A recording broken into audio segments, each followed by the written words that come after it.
Just above the hills of this sleepy farming village, shepherd Jean Variera says he witnessed the final seconds of Flight 9525. I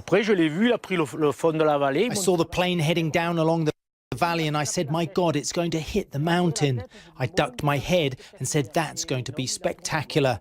But then it seemed to veer left. Then after that, I saw the smoke, he says. He was walking his dogs when the Airbus slammed into a ravine 10 kilometers, just over 6 miles, northeast of here.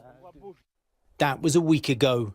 Rugged mountain terrain, freezing weather and gusting winds have made recovery operations treacherous.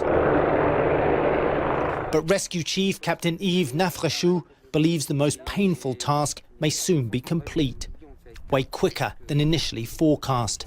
We may still have 2 days' work to recover body parts still at the site, then we'll begin recovering personal belongings. By Sunday or Monday, we should have gathered up the bodies and possessions, he says. The priority now is shifting to finding the plane's flight data recorder, still missing.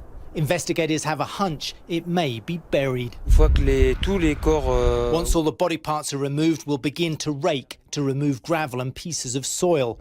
Everything will be raked to see if the black box has been buried, he says. Till now, recovery teams had to chopper into the crash zone.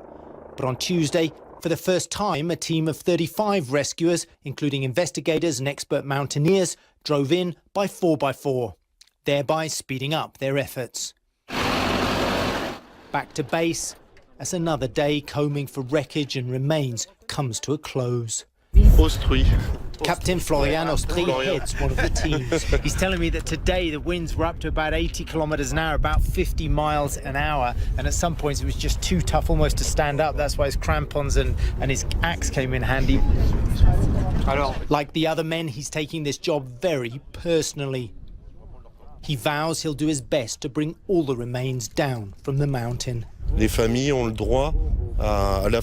families have the right to the truth and to find their loved ones. That's why we're giving 200%. We're working for the families, he says.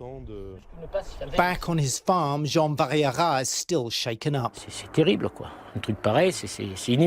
terrible. You just can't imagine something like that. One day it will come back to haunt me and give me nightmares.